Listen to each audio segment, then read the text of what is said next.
A study last week published in JAMA looked to establish whether LSD can be efficacious in treating moderate to severe generalized anxiety disorder, and the results were potentially very exciting.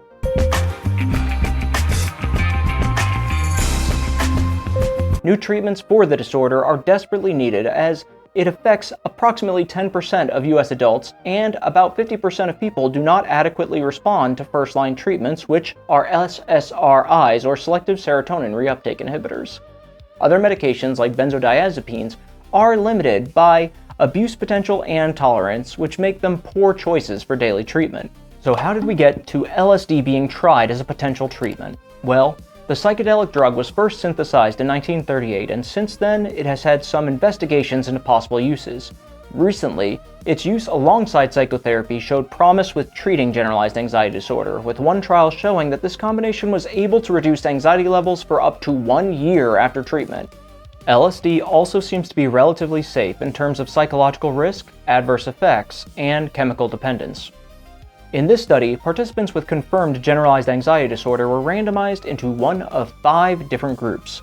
4 received different dosages of LSD, or to be more specific, MM120, also known as lysergate d-tartrate, which is a version of LSD that is in a specific salt form, in 25, 50, 100, and 200 micrograms of LSD base, respectively, and a 5th received a placebo. Patients were given the dose orally and then monitored for 12 hours for safety, with a physician on hand, and they were kept in a private and aesthetically pleasing room with standardized music and eye shades, and were free to move around, read, write, or draw as they pleased. They did have monitors who were trained at keeping participants comfortable and safe, and psychotherapy was not allowed with any of the participants. The study suggests that dosages of 100 and 200 micrograms statistically significantly reduced anxiety and depressive symptoms greater than placebo, with the lower dosages of 25 and 50 micrograms failing to do so. These improvements happened rapidly and were present at 4 and 8-week checks and persisted to at least 12 weeks.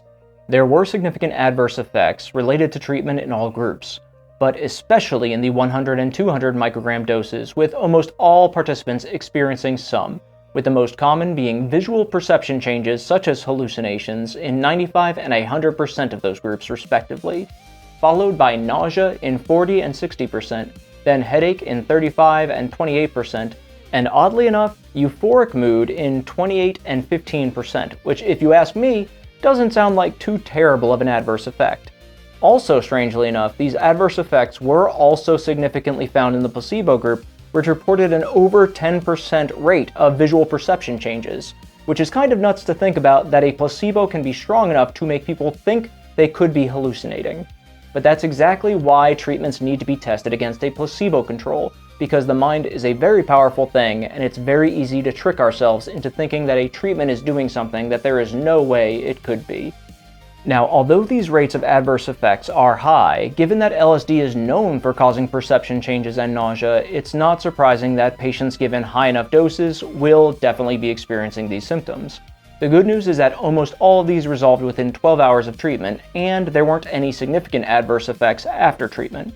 There were 2 people who did report suicidal ideation without intent to act, but they did have a history of similar ideation, and they were in the 25 microgram and placebo group respectively, so it doesn't seem like that was significant. There also was a single participant who was hospitalized for a panic attack 97 days after their dosing day, and they received a 50 microgram dose, but the panic attack was deemed unrelated to the study drug.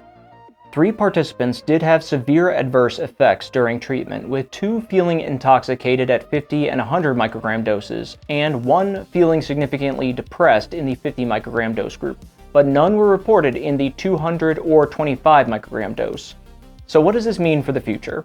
Well, it seems like the study is pointing to a 100 microgram dosage of the LSD salt being rapidly efficacious as a long-lasting treatment for generalized anxiety disorder and depression, with smaller dosages likely not having a significant improvement and higher dosages likely not having any further improvement relative to the risks and side effects.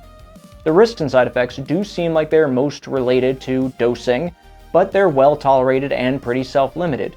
Now, of course, studies require more validation, and another issue is because the effects of LSD are rather obvious to participants, the participants could determine very easily if they're likely in the treatment group or not.